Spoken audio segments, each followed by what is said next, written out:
Família linda, seja bem-vindo aí ao nosso canal Vamos Viver Maçonaria. Esse amigo e irmão que vos fala é Jair Gomes.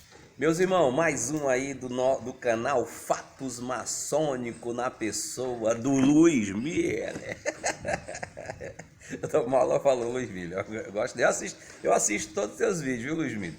Pode ter certeza, e tu sabe, eu tenho um espírito filosófico, sou filósofo, eu observo as tuas entrelinhas, né? Eu observo aquilo que você quer falar e não fala. E um dos vídeos, esse último vídeo que ele lançou agora, foi um vídeo que merece uma reflexão, não só dos maçons, mas das pessoas que desejam entrar na instituição. Veja bem, na instituição que ele defende como maçonaria. Veja bem as entrelinhas. Maçonaria como escola de tradição iniciática é uma coisa. Instituições maçônicas não tem uma não tem, diga, qual é a palavra? Um contexto geral em relação ao que consiste a tradição. É como eu venho falando. A cada dia, a cada tempo, as instituições maçônicas estão deixando a tradição maçônica. Estão mais fazendo valer os seus regimentos, as suas leis, as suas constituições internas do que a maçonaria como escola de tradição iniciática. Vai chegar um tempo que não vai mais vivenciar o que consiste a tradição. Nós vamos só viver o que consiste as instituições e suas leis. Uma dessas questões é o que o Luiz Miller apresenta. Luiz Miller fala que nesse vídeo, que deu o título de a pessoa é feliz quando entra na maçonaria e ela é feliz quando ela sai da maçonaria, ela é feliz duas vezes. Mas ele não conta o enredo total do que consiste esse ato de ápice de felicidade quando ele deixa a maçonaria, né? Ele não conta o verdadeiro enredo. O cara se sente mais em paz quando ele deixa a maçonaria, né? Ele começa feliz, digamos assim, e o ápice da sua felicidade é quando ele, peraí, meu irmão, agora eu vou ter que dar um chute no balde aqui e vou ser feliz, que aqui eu não encontrei felicidade não. Na verdade, dentro das entrelinhas de um contexto geral, é isso que acontece no indivíduo. Quando ele entra, ele é feliz, e quando ele sai, ele se torna mais feliz ainda nessas instituições. Porque, na verdade, na maçonaria como tradição iniciática, a felicidade ela é constante, é um regozijar, é uma vida orgânica. Por isso que eu deixei as potências maçônica institucional para manter essa minha felicidade maçônica, para que eu pudesse de fato viver essa vida maçônica a qual eu tanto amo, a qual eu estou mesclado, né? De fato, o que consiste a instituição, o cara ele entra feliz e aí o ápice da sua felicidade é quando ele deixa. Motivos. Vamos lá. E aí eu vou chegar onde o Luiz Miller chegou, certo? Quando ele falou o absurdo dos absurdos. Quando o cara entra na maçonaria, queira você aceitar ou não, né? Mesmo que quando a pessoa entra e você tenta desmistificar aquilo que ele acredita que ele ia encontrar, mas o mundo maçônico já está impregnado do que consiste o que a instituição vendeu e aparentemente ela apresentou para o mundo. Todas as pessoas que não são maçom, não é por causa do Marcílio Holden ou de muitos outros pregadores da maçonaria, dos Illuminati, digamos assim, que estão pregando aí prosperidade, que as pessoas não acham que vão entrar na maçonaria e elas vão se tornar pessoas prósperas. Não é verdade? Isso é uma coisa que já está impregnada na instituição. Que outrora, veja bem, na maçonaria como escola de tradição iniciática, na operatividade, não havia essa polpa. Não havia essa questão de fato que os maçons eram ricos, até porque eles eram pedreiros operativos. Os maçons trabalhavam para ganhar dinheiro. Muito diferente de hoje. Hoje o maçom paga para trabalhar em suas oficinas. Olha só o contraditório. Os maçons outroras, os maçons operativos, eles trabalhavam nas suas guildas, nas suas corporações, ou seja, eles mantinham o seu salário. E desse salário, eles contribuíam ele contribuiu para as suas organizações, ou seja, para as suas corporações. Eles davam uma porcentagem, digamos que ele desse um dízimo, 10% do que eles ganhassem, até porque a maçonaria operativa ela era mesclada ao cristianismo, o judaico-cristão, né? Então, digamos que eles dessem 10% do que eles ganhassem para a sua corporação, para que essa corporação, não muito diferente de uma instituição, enquanto aquela instituição corporativa, digamos, aquela instituição corporativa, ela existia como democracia direta. É onde você vai ver agora o que eu vou falar. Nenhum maçom vai falar o que eu vou falar. Os maçons operativos, eles viviam uma democracia direta, eles viviam um Estado democrático de fato de direito. Eles faziam com que os benefícios doados pelos maçons operativos tivesse uma homogeneidade em relação à vivência dos irmãos. De fato, a voluntariedade financeira dos irmãos, elas funcionava de forma operativa também. Não havia nenhum necessitado entre eles. Eles viviam de fato o livro de Atos, capítulo 4. Não havia nenhum necessitado entre os maçons. As viúvas dos maçons, elas eram auxiliadas, não morria na miséria. Os órfãos não viviam na miséria. Os maçons, de fato, eram um exemplo administrativo para aquele mundo que estava inserido. Por isso que os maçons operativos, eles foram vistos nas suas comunidades. Eles foram vistos pelos burgueses daquela época. Eles viram que aqueles maçons estavam se organizando em uma vida orgânica. Não havia maçons miseráveis, maçons pobres, porque eles se ajudavam mutuamente. Então essa ideia que foi ou seja, que foi se multiplicando no mundo etérico, no astral, ela não se dissolveu. Essa egrégore não se dissolveu. Só que ocorreu quando houve a especulação, quando houve essa mudança de uma maçonaria operativa para uma maçonaria institucional, especulativa, criou-se outra forma, outro regime administrativo.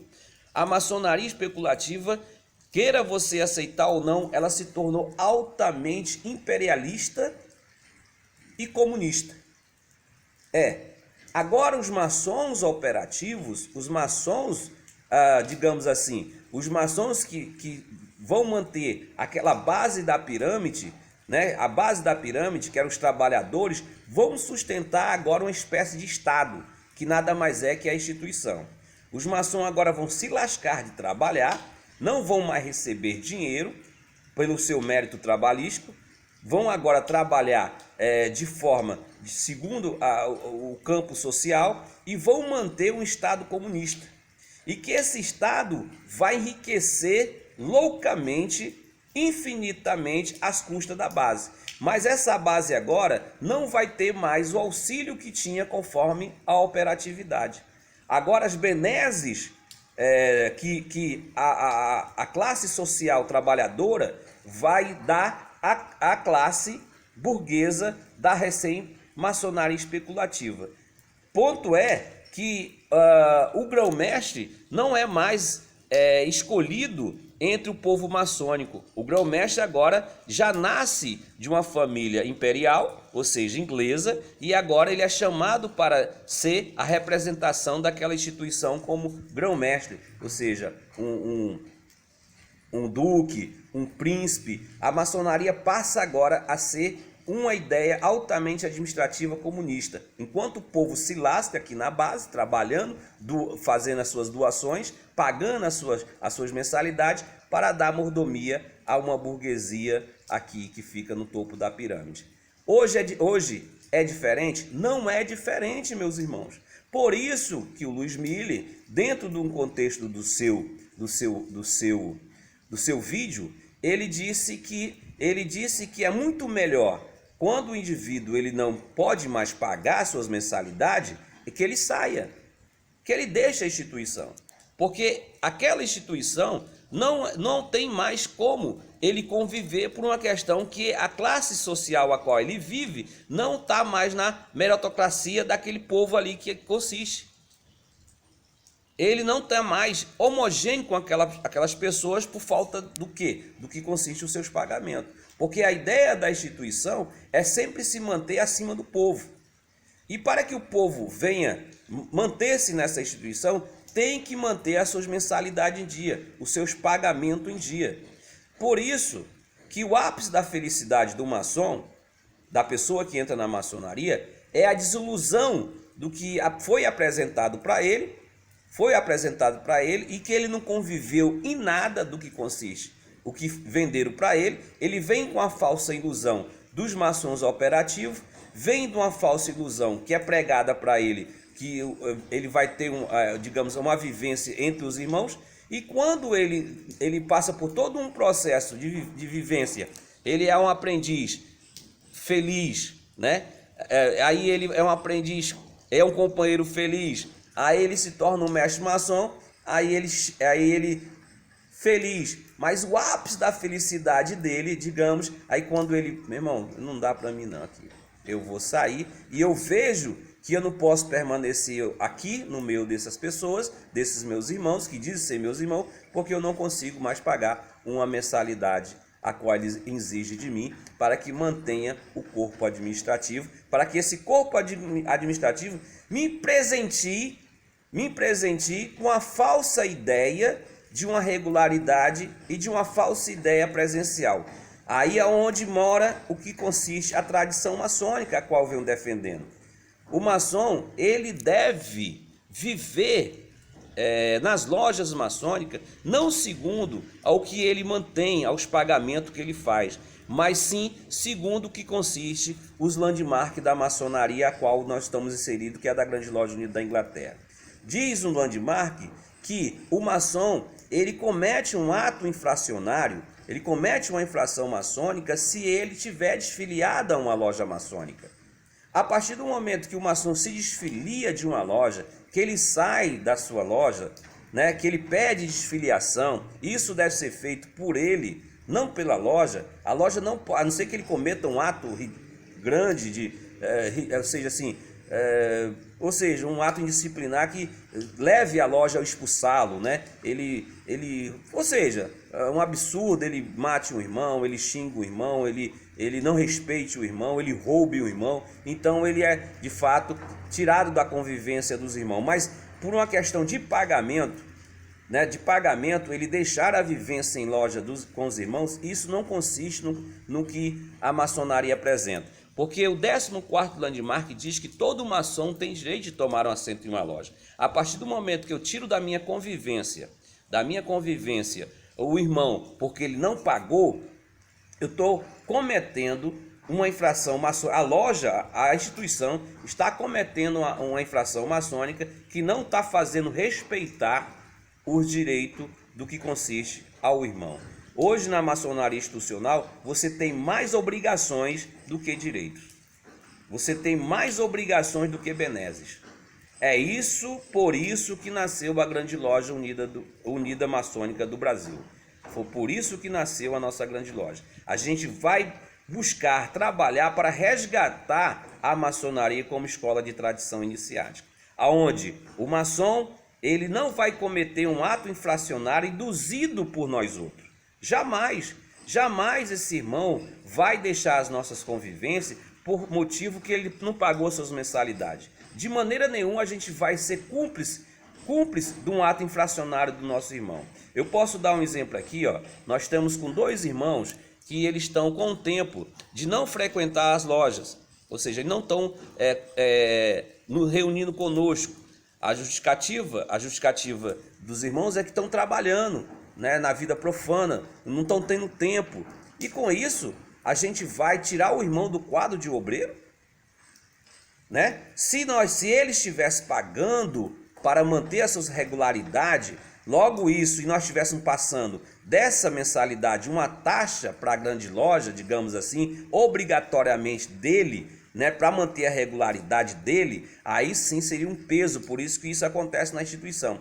Já nós outros aqui, a gente criou dentro do nosso regimento o seguinte: a partir do momento que esse irmão ele não paga mais suas mensalidades, ele vai perder os benefícios que a grande loja oferece. Vou dar um exemplo.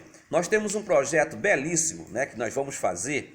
Nós vamos comprar né, nós vamos comprar quando nós terminarmos. Vou começar aqui, eu vou começar pelo templo aqui, para te dar um exemplo. Pronto. Quando nós tivermos o templo aqui, né, quando nós tivermos toda a área de lazer com piscina, churrasqueira e etc, né, um lugar que você possa fazer um casamento, que você possa fazer um aniversário, etc. Todos os maçons que tiverem com as suas mensalidades em dia, mediante a sua loja e a Grande Loja Unida Maçônica do Brasil, eles não vão pagar aluguel, porque eles são um associado. E o templo é da Grande Loja. Logo, a Grande Loja oferece o benefício àqueles associados. Então, esse irmão, ele queira fazer um aniversário, um casamento, não vai haver necessidade dele pagar, porque ele já paga as suas mensalidades. Já aquele irmão que está inadimplente com as suas obrigações, digamos, com as suas voluntariedades, digamos, obrigatórias, posso usar, né? Ele não está pagando as suas mensalidades. Se ele for desejoso de fazer um aniversário ali, ele não vai poder fazer de graça, porque seria injusto da parte da Grande Loja Unida Maçônica do Brasil beneficiar aquele que está pagando e beneficiar aquele que não está pagando. Então seria uma forma injusta. Mas de frequentar a loja, de ter os seus trabalhos operativos dentro de uma loja maçônica, jamais, por causa de suas mensalidades, a gente vai tirar esse direito, porque é um direito dele, segundo o 14º Landmark. E a sua dispensação, ou seja, a sua saída de uma loja da loja a qual ele esteja afiliada, é uma prerrogativa dele.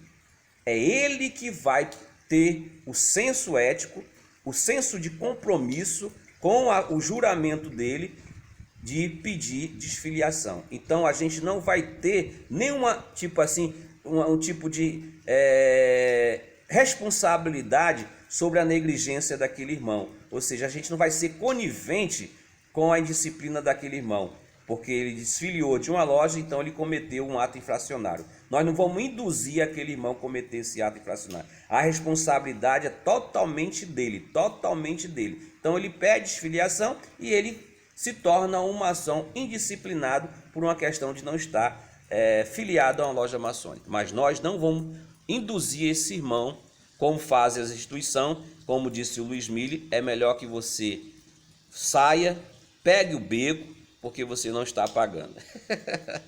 Nós procuramos viver de fato o que consiste a tradição maçônica, obedecendo todos os pontos de reconhecimento da Grande Loja Unida da Inglaterra e etc. Vou ficando por aqui. Te amo sem te conhecer. Perdão. Se você gostou desse vídeo, se inscreva no canal, dá aquele tapa no like para que a gente possa aí ter mais irmãos e mais pessoas que admiram o nosso conteúdo no nosso canal. Vamos lá. Eu esqueço sempre, né, meus amigos, meus irmãos? Te amo sem te conhecer.